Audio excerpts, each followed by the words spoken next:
قوم لوط۔ حضرت ابراہیم علیہ السلام کے بھتیجے حضرت لوط علیہ السلام اللہ کے نبی تھے۔ اللہ نے آپ کو ایک خوبصورت وادی میں بھیجا جس کا نام تھا سودام اور کریہ امورا۔ یہ علاقہ موجودہ اردن اور فلسطین کے سرحد کے قریب سمندرہ مرداد کے کنارے واقع تھا۔ یہ علاقہ زراعت، باغات اور خوبصورتی میں مشہور تھے، مگر وہاں کے لوگ اخلاقی طور پر تباہ ہو چکے تھے۔ قوم لوط کی برائیاں۔ اس قوم کی سب سے بڑی برائی یہ تھی کہ مردوں کے ساتھ بدفعلی کرتے۔ یہ گناہ نہ صرف اللہ کے حکم کے خلاف تھا بلکہ انسان کی فطرت کے بھی الٹ تھا۔ قرآن مجید میں اللہ تعالیٰ فرماتے ہیں کہ تم ایسے لوگوں میں سے ہو جو عورتوں کو چھوڑ کر مردوں کے پاس اپنی شہوت پوری کرنے آتے ہو، بلکہ تم تو حد سے بڑھنے والے لوگ ہو۔ الاعراف 81۔ یہ صرف یہی نہیں کرتے بلکہ راہ چلتے مسافروں کو لوٹ لیتے، بے حیائی کو فخر سمجھتے، مجلسوں میں گندی باتیں کرتے۔ حضرت لوط علیہ السلام کی دعوت۔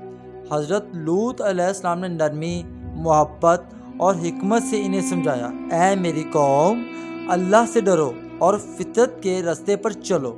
عورتیں تمہاری بیویاں ہیں، ان کے ساتھ نکاح کرو، یہ تمہارے لیے پاکیزہ ہیں۔ مگر قوم کا جواب تکبر اور ضد تھی، اے لوط، ہمیں چھوڑ دو ورنہ ہم تمہیں اپنی بستی سے نکال دیں گے۔ وہ حضرت لوط علیہ السلام پر ہنستے، آپ کا مذاق اڑاتے اور برائی میں اور بڑھ جاتے۔ عذاب کا فیصلہ۔ جب ان کی ضد حد سے گزر گئی تو اللہ تعالیٰ نے اپنے فرشتے بھیجے۔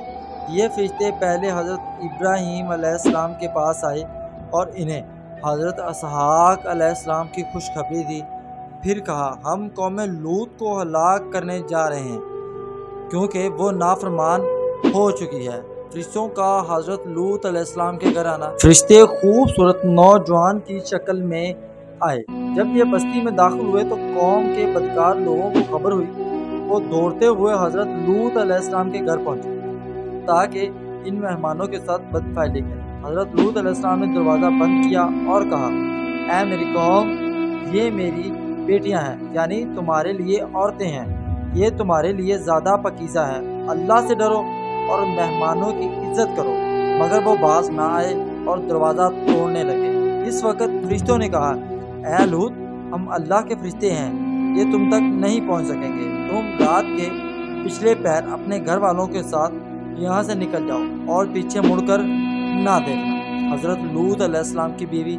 حضرت لوط علیہ السلام کی بھی ایمان نہ لائی تھی، وہ قوم کی برائیوں میں شامل تھی، اس لیے وہ بھی عذاب میں گرفت ہو گئی۔ عذاب الہی۔ صبح ہوتے ہی عذاب الہی نازل ہوا، زمین کو الٹ دیا گیا، ان پر پتھروں کی بارش ہوئی، پوری بستی تہس نہس ہو گئی۔ قرآن مجید میں ارشاد، ہم نے اس بستی کو اوپر کا نیچے کر دیا اور ان پر پکی ہوئی مٹی کے پتھروں کی بارش برسائی۔